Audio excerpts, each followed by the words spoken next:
It's good. Oh, it's cringe. Oh man, I know. Thought it was a magnet. Can I go into that door? Oh my god.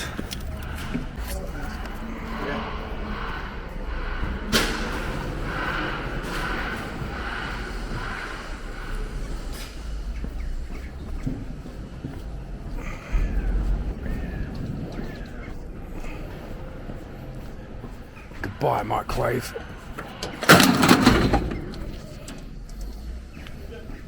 Oh, I missed it. Is there any more in there?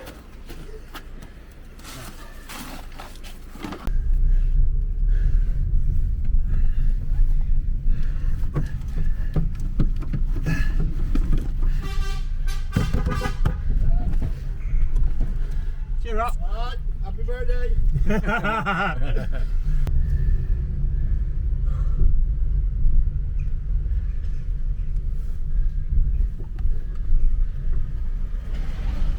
Thank you, brother.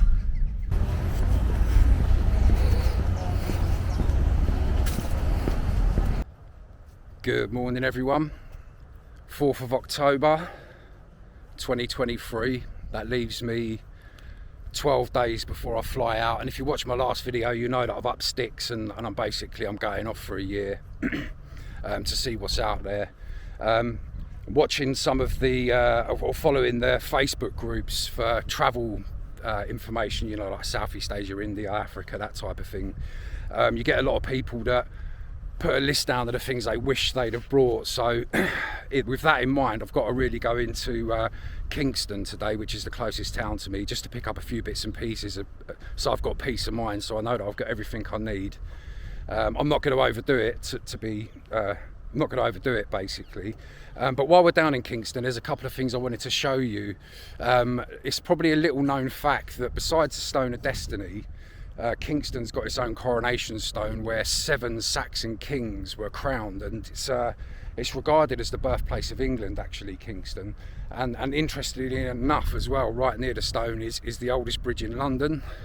And it's not only the oldest bridge in London, it's one of the oldest bridges in England. It's got an ancient market there and everything as well. So we're going to take a little drift through on my recon mission and we're going to check that out, yeah? Let's go.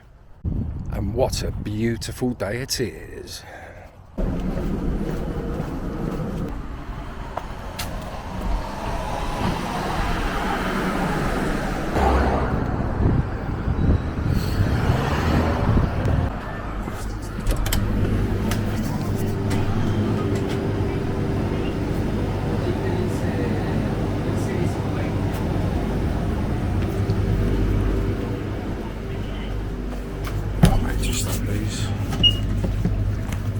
You want driver details?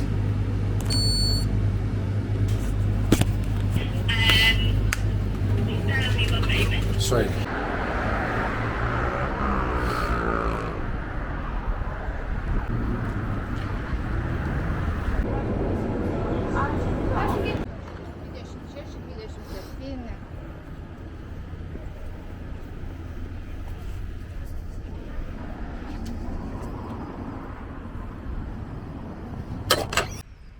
Due to a TfL bus termination, I've had to do a quick stop in Surbiton, which ain't too bad because it's given me a chance to pick up some Thai baht that I'd ordered, which is part of the mission anyway. Here's Pat. If you don't know Kingston, it's situated on the Thames, down towards sort of southwest London. We've been coming here for years basically. I'm not from around there, I'm from West London myself. But we used to come back here back in the 90s, and it's always had that kind of little liberal edge to it. It's kind of lost now, but back in the 90s there was a lot of music here, the rave culture was kicking off, the indie scene was massive as well. There's a lot of history here. I've got a lot of love for this place.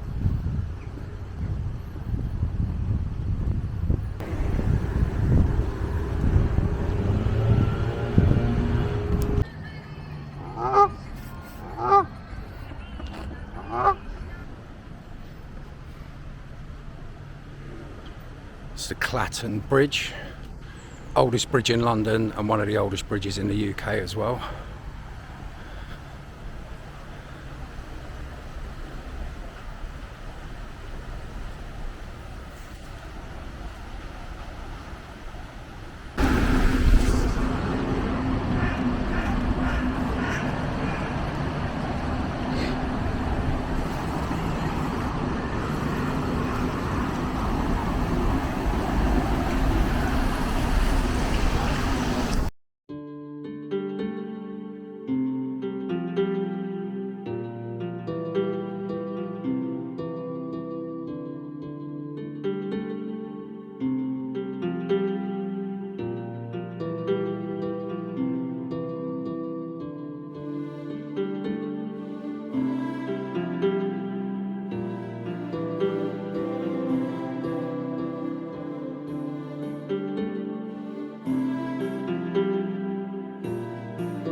Oh yeah, New York.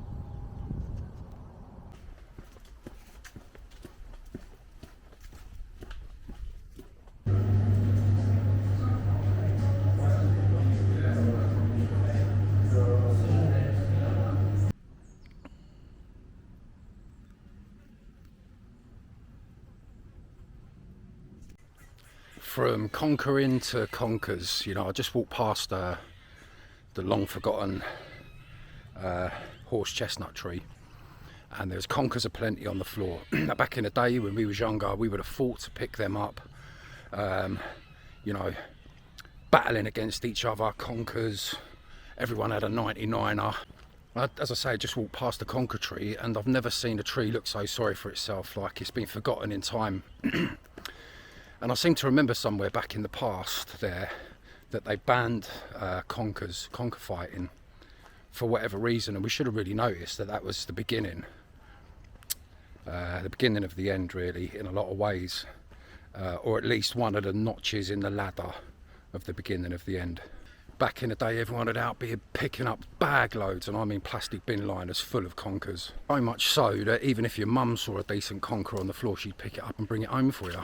And there we'd be pitting our wits against each other, battling with conkers. If you don't know what conkers is, then obviously you're a certain age, but if you're specifically a certain age, you'll remember conkers and how important it was to growing up. Battling each other, losing, winning, getting your hands smashed to pieces, all good fun. And then it got cancelled. And I just looked on the Google there, and the reason it got cancelled in 2000 is because teachers and schools were worried about lawsuits, whatever the terminology is, claims against their kids getting hurt playing conkers. And the other one, reason they were banned is because they were worried that kids were going to use them as weapons. Conkers as weapons, huh?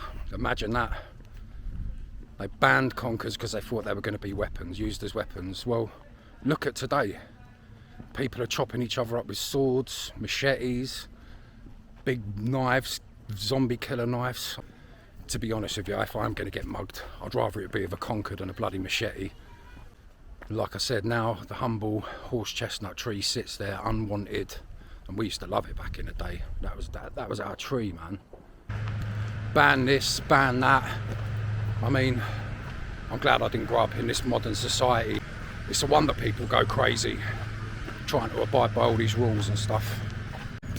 It's a wonder the kids nowadays are going through all these psychological issues and mental health problems and depression and God knows what else, you know?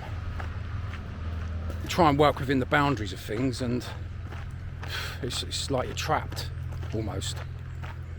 You ain't got the freedom to express yourself. So what? You get a conker over the hand and possibly a conker over the head. Get over it.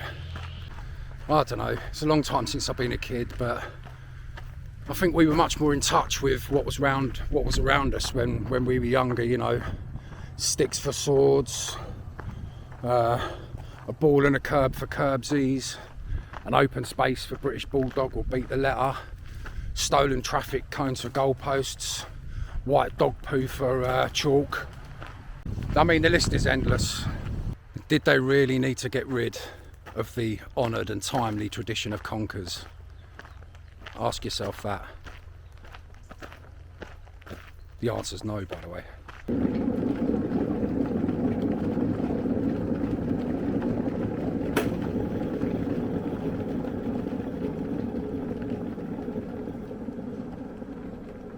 I just wanted to do a quick rundown of the bag and the bits and pieces that I've got. Obviously, I'm going sort of next Monday now, I'm flying out. And I just wanted to really put the spotlight on what I'm kind of taking with me. So I wanted to start really with this, which is hopefully going to be my lifeline, keep everything I need in it. The Osprey Farpoint 40. A 5.40, it's a 40 litre bag. One of the interesting things about this bag is that you can, where are we? I'm still learning it, obviously. There you go. Is that you can have the straps out on it, that tucks down in there, or you can have the straps away and carry it like so. The thing I like about it really is that it's got no kind of real open pockets on the back. You've got like a little pocket there, and when the bag straps over, it's pretty secure. You can't get to the back or anything like that. It opens suitcase style. It's got a hard back here to support everything that you need.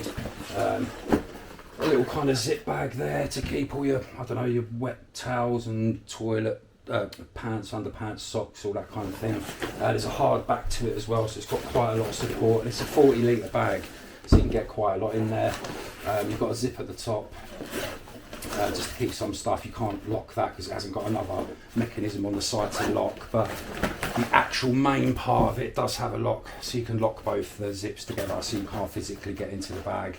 And then finally a little side pocket here for your laptop and some other secure bits and pieces. Now, before I actually ended up with the Farpoint Osprey, I bought the 70 litre, and then obviously as I've investigated where I'm going to hot places. I don't need 70 litres basically because I'm going to have minimal clothes with me because it's going to be hot most of the time. And I think mainly what I need to carry is, you know, a couple of pairs of shorts, a couple of t-shirts, socks, pants, my media stuff, washing bits and pieces and that, but I'll go through that now anyway. But before I ended up with the Osprey 5.40, I actually bought the 70 litre version. I took that back. Then I bought the 36 litre Porter Osprey bag as well. And just come to the conclusion I probably needed 40 litres. And the thing is, if you pack it with 30 litres and you've got 10 litres to spare, then so be it. So it looks like a decent bag, and I hope it will do the trick.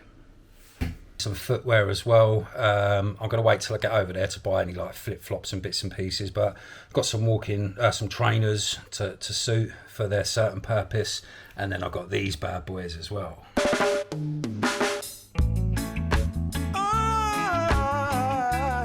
Oh yes, it happened by coincidence. Right, so what's in the bag? Well, I've not gone over the top here, and the reason being is that, to be fair, you can buy a lot of stuff in Thailand and on your journeys anyway. So I've just bought what I need to kind of get me started. So you'll see here that I've got a couple of pairs of shorts there, 3 pairs of pants, 3 pairs of socks. This is all stuff that I just own anyway. I've not bought anything new, there's no point. Microfiber towels. Now I did see on the travel groups a bit of information. A couple of people said they wish they'd have brought microfiber towels with them. Whether you can get them over in Thailand, India, I don't know, but I brought a couple anyway just to get me kick started. Another thing that I've not wore for a very, very long time, probably if ever. I might have went for a fad in the 80s, but I think what we call a bum bag, or the Americans call a fanny pack. I've taken it out for a test drive today. It fits everything I need in it, so it's absolutely perfect, and does the job that I need it to do. Sleeping bag liner, I've seen that pop up a few times. Again, not sure whether you can get them or not. I just thought I'd have one in the bag just to be on the safe side. Maybe I'm overdoing it, maybe I'm not. There's a spare lock there. I have already got a lock on my suitcase, but that's just a sparey. A couple of books there, a couple of Max Brooks, bit of Zombie Age and a bit of Bigfoot. I don't know how that conker got in there. And then, of course, the original bad boys themselves. Now, obviously, bear in mind that I will also be bringing a couple of t-shirts with me, and on the flight I'll have a t-shirt on, a pair of jeans, a light hoodie and another t-shirt anyway, so there's a couple of other bits to add on top of that. So that's basically the non-electricals. In regards to the electrical side of what I'm taking with me, all of this here should cater for everything that I need. Obviously, one thing you can't see here is the DJI Pocket 2, because I'm obviously recording on that. The Do It All handle, and I've got the tripod on the bottom of this little camera as well, so there's a couple of bits you won't see. But just to start, this is a little box, sort of safety box that I bought for the DJI Pocket 2. It's readily available on Amazon. You've got a little zip pocket here to keep all your bits and pieces in, your smaller sort of SD cards, USBs, wherever it is, cables, etc. A nice position there for the actual Pocket 2 itself. 1 second, there's the case for it. You put it in the case and obviously stick it in there. And as you can see, loads of little holes there for SD cards, and just keeps everything nice and tidy. It seems to work for me. I use it. I'm not the best at organising, but this has obviously helped me keep things in check with this. A 2-way plug there. Now obviously I could have bought a 3 or a 4-way plug, but I think just for a single person travelling around, a 2-way plug's good. I did see a lot of people mentioning that that's going to be a game changer when you go travelling and they've got a 4-way extension, but often that's families talking about that. But being a lone ranger, then 2 sockets should be enough. And also in conjunction with that is the travel socket. So it's a multi-travel socket. It'll go through all the different socket aspects that you need it to go through. So that, combined with that, should dig me out quite a lot of holes, and I'll be able to charge everything I need. Laptop, of course. On the laptop I've got an editing suite for the videos that I'm doing. I've got Elements, Cubase on there. Everything else that I need up there, it's all set up and running and ready to go. There's the hard drive with 1 terabyte on it. That's where I save footage and bits and pieces. And guys that will film, this will make sense to them, or anyone that understands computers. It's pretty simple stuff, but for those that don't, that's like a storage device where you can store, in this particular instance, images and footage that I might shoot. That's just the charging cable for the laptop. A little clip there for basically clipping the DJI Pocket 2 camera onto when you're wearing a rucksack, so you can clip it onto one of the straps, so you can go kind of hands-free with the camera. It's quite interesting. I've tried that out.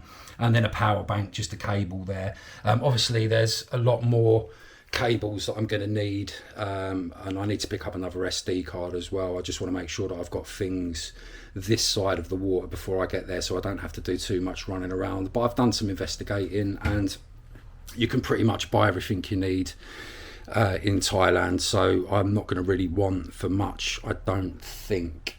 As I say, other than the DJI Pocket 2 that you can't see, that is pretty much everything electrical I think I'm bringing with me. Hold on, I forgot one thing, bear with me. Bluetooth headphones. I knew I forgot something. So Bluetooth headphones as well, obviously compatible with all Bluetooth products. Well guys, there it is, all packed up and done, everything I've showed. But obviously what I didn't show is my passport, money, travel documents and stuff. That's obviously a side issue, because that's said that you have to have it, and that's going to be secure as well. But the main bulk's packed in there now. And to be fair, there's a bundle of space left. Obviously I'm going to be wearing my trainers. As I said, I've got a pair of jeans, a light hoodie, and another t-shirt to go in there as well. But pretty much there's still loads of space in there. There's tons of space. I've added this little plastic box as well to keep all the sort of cables in for everything that I need, instead of them knocking around in a bag. But out of the 40 litres, I've probably used, obviously I've got the microfiber towels and my socks and pants and everything stuffed in there, so that's worked out quite well. That's what's going to be the wash slash, not so much a dirty pants, but definitely the towels and the pants and socks and bits. That works perfectly. And I suppose it's soft cover in there as well, so you could put something electrical in there to have a little bit of extra peace of mind. And then yeah, it just bundles more space in the bag. And then also, as I mentioned, the slot there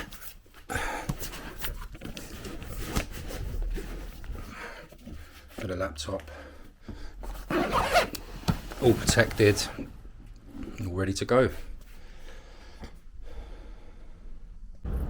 Well, the time's getting closer. There's still quite a lot more to do. I've still got to exit the flat that I'm in, so there's a process that needs to happen next week, but that's pretty much the bag done. I'm completely prepared, you know. There hasn't been one moment of this that I thought, am I doing the wrong thing? It's just felt right completely, and everything just seems to have fallen together quite nice. You know, there's a massive backstory to all of this, and I'm not really going to go into it now. I will do later on at some stage. But as part of the leaving process, or exiting the UK process, I'd like to say goodbye to a lot of things, or goodbye for the moment to a lot of things. Things like work, that's always a difficult one to kind of leave, especially if you've been instrumental in making changes somewhere and you feel like you've helped build something up. To leave that, it's quite a difficult thing. Emotionally, not so difficult, but yeah, difficult in other ways. So I think we've come to the end of the second attempt at this, my second episode. So until next time, my friends, keep navigating.